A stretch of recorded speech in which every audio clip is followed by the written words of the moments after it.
겸손과 기도.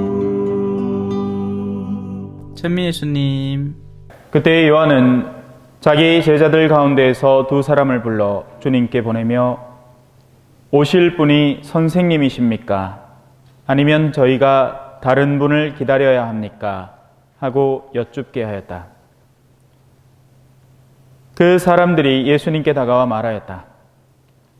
세례자 요한이 저희를 보내어 오실 분이 선생님이십니까? 아니면 저희가 다른 분을 기다려야 합니까? 하고 여쭈어 보라고 하셨습니다. 그때 예수님께서는 질병과 병고와 악령에 시달리는 많은 사람을 고쳐주시고 또 많은 눈먼이를 볼 수 있게 해주셨다. 예수님께서 그들에게 대답하셨다. 요한에게 가서 너희가 보고 들은 것을 전하여라. 눈먼 이들이 보고 다리 저는 이들이 제대로 걸으며 나병 환자들이 깨끗해지고 귀먹은 이들이 들으며 죽은 이들이 되살아나고 가난한 이들이 복음을 듣는다. 나에게 의심을 품지 않는 이는 행복하다. 주님의 말씀입니다.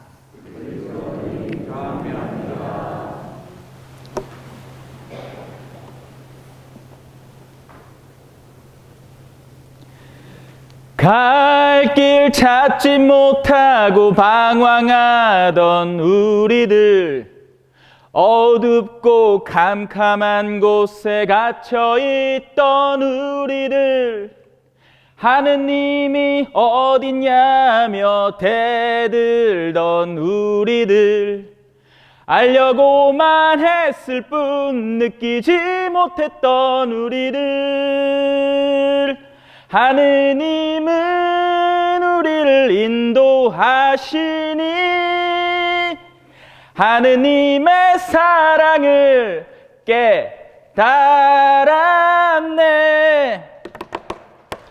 그 사랑 야훼께 모두 감사하여라. 우리에게 베푸신 기적들 모두 찬양하리니 그 사랑 야훼께 모두 감사하여라.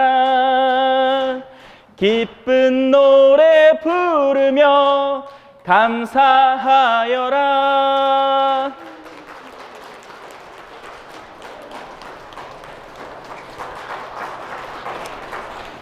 자, 나는 초전성당 신자가 아닌데 좀에 멀리서 왔습니다 하는 분들 손.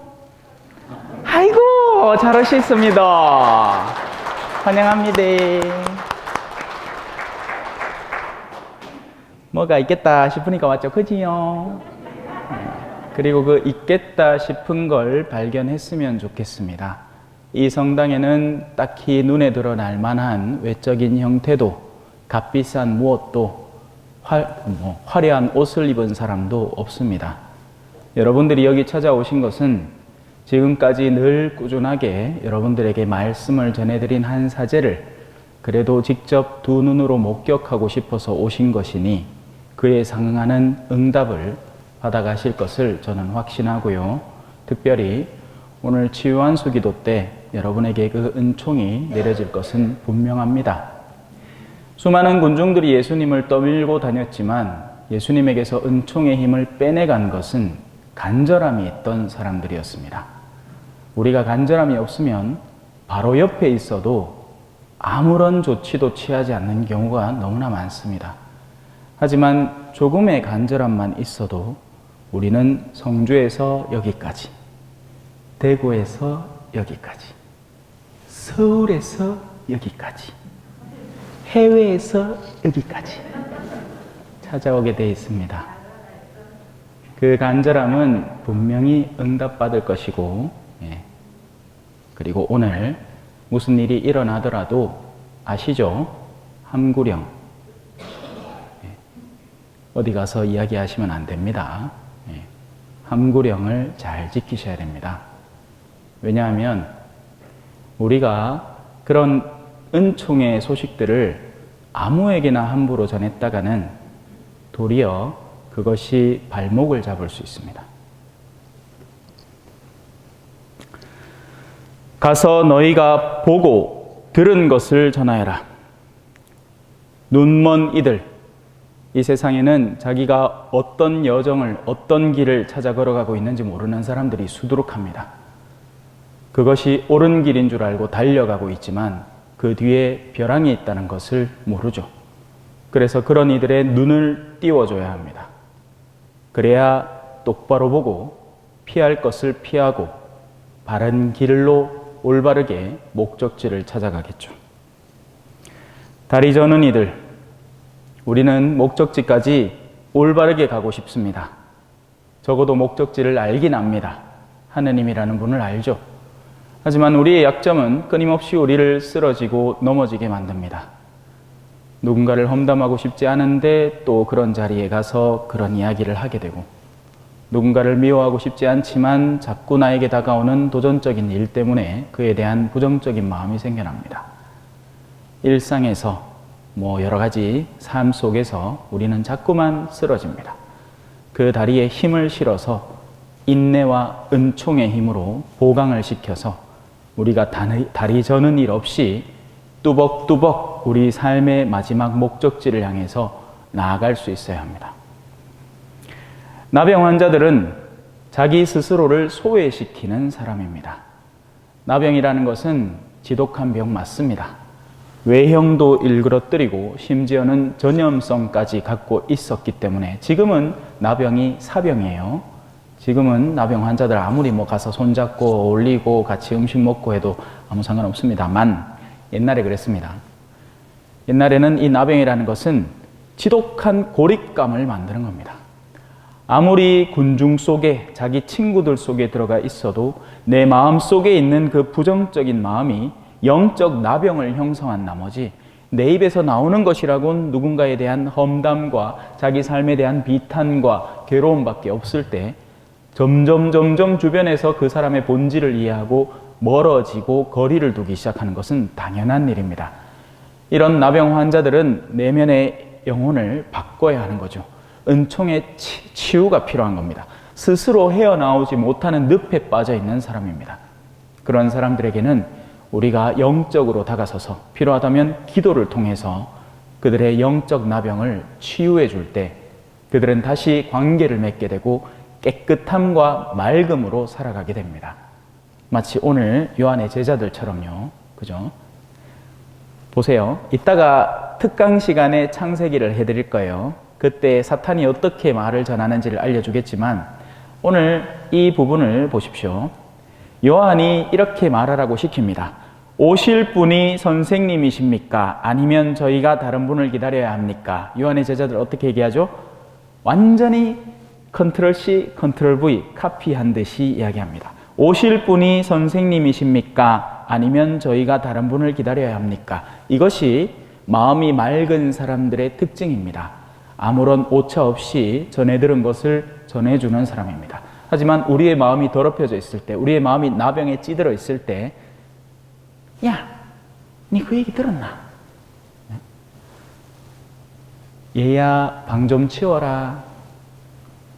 내보고 방 치우라고. 그런 거 시켰단 말이지. 야, 우리 엄마 내한테 막 간지 않아? 방을 안 있나? 싹싹 먼지 하나도 없이 치우라 안 가나? 몬때 빠진 거죠. 예. 자기가 전해 들은 말에 어마어마한 걸 덮씌워서 엄마는 사랑으로, 애정으로 표현한 것을 그는 분노로 다른 이에게 표출해 버립니다. 그러면 그 말을 듣는 이는 그의 엄마를 증오하기 시작하겠죠. 귀먹은 이들이 들으며, 우리의 마음이 우선적으로 듣고 안 듣고를 결정을 합니다. 말의 소리가 들린다고 다 듣고 있는 게 아니죠. 끊임없이 내면 속에서 저항하고 있는 정신이 있습니다. 그들이 귀먹은 이들입니다. 그들은 아무리 예수님의 말씀을 들어도 그 말씀이 나에게 무엇을 시사하는지, 내 삶에 도대체 어디를 바꾸라는 얘기인지 알지 못한 채 항상 하는 것은 다른 누군가의 탓만 자꾸만 찾습니다. 아니죠. 우리가 말을 듣는 이유는 그 말이 내 안에 들어와서 나의 내면을 변화시킬 수 있기 때문입니다. 말씀은 살아있고 힘이 있어서 한 사람의 내면을 들어가서 그 안에 있는 골수를 가르고 그 생각을 바꿔버리는 겁니다. 그런데 우리가 거부해버린다면 우리는 길바닥에 떨어진 씨앗이 되고 돌밭에 뿌려진 씨앗이 되고 가시덤불이 뿌려진 씨앗이 되는 거죠. 그러면 말씀은 그 어떤 작용도 하지 못한 채 숨이 막혀 죽어버리는 겁니다. 그래서 우리는 귀를 열어야 돼요. 지금 뜸들이고 있는 거 느껴지시죠? 이따 성령 기도해야 할 낀데 그때는 요 정수리 요 바닥 열어야 됩니다. 예, 딱공 요 우리 참치 깬다는 거 알죠? 따까딱 해가지고 쫙 당기면 이 철판 떼기 쫙 열리잖아, 그죠? 지금 여러분 철판 떼기 열고 있는데 느껴지십니까? 한 분이 아까 미사전에 저한테 하더라고. 신부님이 걱정이 많으시지요? 에? 걱정요? 아니 돼지 치는 분이 돼지 치는 걸 걱정하느냐고. 에? 저 여기 베테랑이에요. 초전에서 창고 사러 왔어요. 오늘 잘 됐구만. 딴 분들 와갖고, 그죠? 보이 막 얼굴이 싱글벙글이다 지금. 에? 죽은 이들이 되살아납니다. 때로 영혼은 죽어요. 증오가 우리를 숨막히게 하고요. 사람이 숨 못 쉬면 어떻게 되죠? 죽죠. 냉담하는 영혼들도 죽어갑니다. 사실 죽은 거나 다름이 없어요. 여러분들의 자녀들 이쁘죠? 에? 서울대 가고 돈 많이 벌고 이뻐요? 아니에요. 영혼이 죽어 있는 겁니다. 하느님을 알아보지 못하고 그분의 가치를 인지하지 못하는 영혼들은 성경에서 다들 짐승으로 표현이 됩니다. 짐승은 영혼을 누리지 못해요. 영혼이 죽으면 안 돼요. 영혼을 살려야죠. 예? 여러분 이태원 참사 때 그 장면들 보셨죠? 한 사람씩 꺼내와서 CPR 어떻게든 심장을 뛰게 하려고 갖은 애를 씁니다. 왜 우리는 영적으로 그런 노력을 못하죠? 심장이 멈춰있는 영혼들이 한둘입니까? 성 하비에르, 프란치스코 하비에르 축일 때 성모일도의 독서기도에는 나는 프랑스 파리의 소르본 대학에 가서 이렇게 외치고 싶습니다.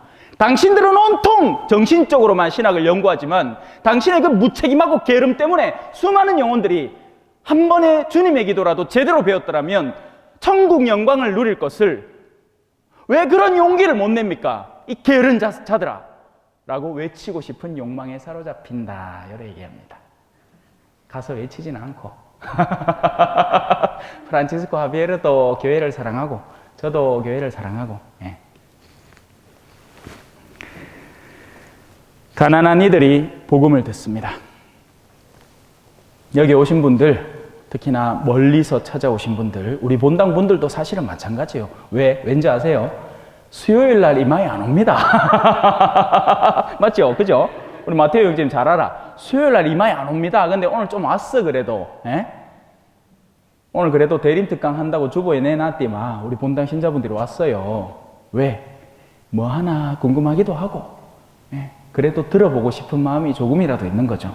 특히나 또 우리 본당 신자분들 중에는 그래도 참외 농사하는 분들이 있어서 지금 한창 바쁠 때거든요. 예. 그런데도 피로를 무릅쓰고 여기까지 왔다는 건 그 목마름이 현존한다는 거죠. 예. 그래서 축하드리고 특별히 먼 곳에서 오신 분들일수록 더 환영하고 축하드립니다. 오늘 기쁜 소식, 복음을 듣게 되실 겁니다.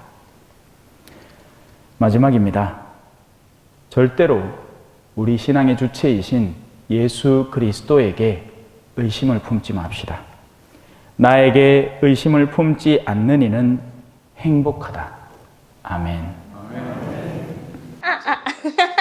찬미 예수님, 겸손과 기도.